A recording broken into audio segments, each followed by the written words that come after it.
ចងប្រពន្ធធ្វើបាបនៅក្នុងព្រៃឥតក្តីមេត្តាខេត្តបាត់ដំបងដោយសាររោគប្រច័ណ្ឌដ៏ងងឹតងងុលបរិម្នាក់បានធ្វើទរណកម្មប្រពន្ធរបស់ខ្លួនយ៉ាងខុសខើបំផុត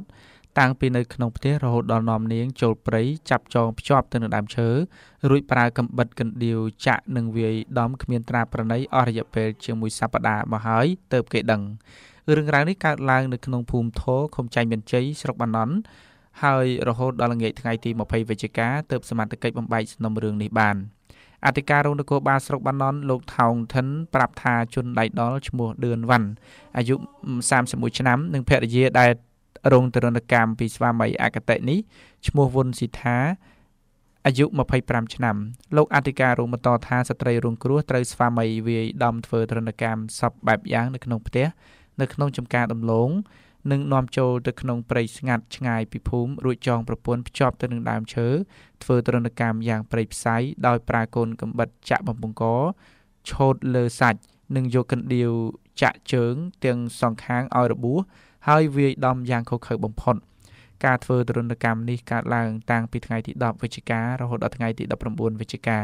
លោកនៅល្ងាចថ្ងៃទី20វិច្ឆិកាទើបបរិសុទ្ធជាប្តីត្រូវខាត់ខ្លួនបន្ទាប់ពីនាងប្រពន្ធប្រើល្បិចអង្វរលួងលោមប្តីឲ្យនាំមកមន្ទីរពេទ្យ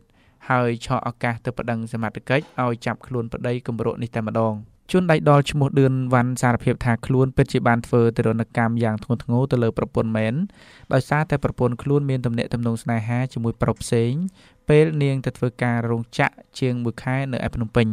ប៉ុន្តែជនលបសតិនេះបែរជានិយាយថាខ្លួនមិនបានដឹងឬឃើញផ្ទាល់ភ្នែកទេគឺគ្រាន់តែដឹងថា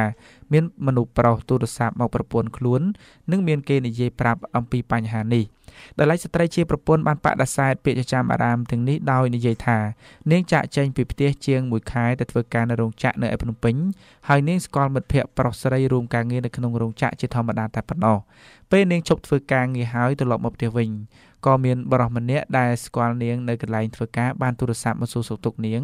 គ្រានោះប្តីរបស់នាងស្ដាប់ឮដែរទើបមានការប្រច័ណ្ឌបែបនេះតាមពិតនាងនិងបរិសនោះស្គាល់គ្នាធម្មតាការធ្វើការនៅរោងចក្រមិនមានចម្ពាក់វៈវិនរឿងស្នេហាអ្វីនោះទេនាងវុនស៊ីថាបានប្រាប់អំពីសកម្មភាពធ្វើទរណកម្មរបស់ស្វាមីថាប្តីរបស់នាងបានវាយធ្វើទរណកម្មមកលើនាងយ៉ាងសាហាវព្រៃផ្សៃបំផុតដោយចងនាងនៅក្នុងផ្ទះមិនឲ្យចេញក្រៅព្រមទាំងនាំនាងទៅវាយនៅក្នុងចំការដំឡូងនៅខាងក្រោយផ្ទះរួចចងនាងជាប់នឹងដើមឈើនៅក្នុងព្រៃយកកំបិតចាក់អំពង់កឆូតសាច់ធ្វើឲ្យនាងមានការឈឺចាប់យ៉ាងខ្លាំង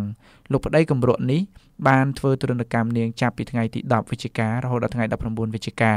ដោយសារនាងមិនអាចស៊ូទ្រាំនឹងការធ្វើទរណកម្មនេះបាននៅល្ងាចថ្ងៃ20វិច្ឆិកានាងក៏បានល្បិចអង្វរប្តីដេរឆានរូបនេះឲ្យនាំនាងទៅមណ្ឌលសុខភាពដោយសន្យាគ្រប់បែបយ៉ាងជាមួយប្តីលុះមកដល់មណ្ឌលសុខភាពពេលប្តីនាងចេញទៅកាត់សក់នាងក៏ឆក់ឱកាសទៅប្តឹងសមត្ថកិច្ចឲ្យចាប់ខ្លួនលោកប្តីព្រៃផ្សៃនេះតែម្ដងទៅលោកជេតវ៉ានីស្នងការរងនគរបាលខេត្តថ្លែងថានេះជាករណីអំពើហិង្សានៅក្នុងគ្រួសារមួយមានចរិតខុសខើបំផុតដែលបរិសុទ្ធជាប្តីធ្វើទរណកម្មទៅលើប្រពន្ធព្រោះតែការប្រច័ណ្ឌគ្មានហេតុផលជនដៃដល់បានប្រើប្រាស់ឧបករណ៍ឬអាវុធធ្វើទរណកម្មទៅលើប្រពន្ធគ្រប់បែបយ៉ាងនិងគ្រប់រូបភាពទាំងនៅក្នុងផ្ទះនិងនៅក្រៅនៅក្នុងព្រៃអស់រយៈពេលជាង1សប្តាហ៍នេះពិតជាសាហាវមែនដែលមិនធ្លាប់ជួបប្រទះទេកន្លងមកបច្ចុប្បន្នជនដៃដល់ត្រូវបានកសាងសំណុំរឿងបញ្ជូនទៅតុលាការហើយក្រុមអ្នកវិភាគនិយាយថាប្រច័ណ្ឌប្រពន្ធពេកតលតែជាប់គុកបើបានជាប់គុកហើយតើបានអីប្រច័ណ្ឌទៀតតលតែចឹងទៅថ្ងៃក្រោយប្រកាសជារៀងមិនខានកោះសន្តិភាពសម្រាប់គ្រប់ស្រទាប់វណ្ណៈ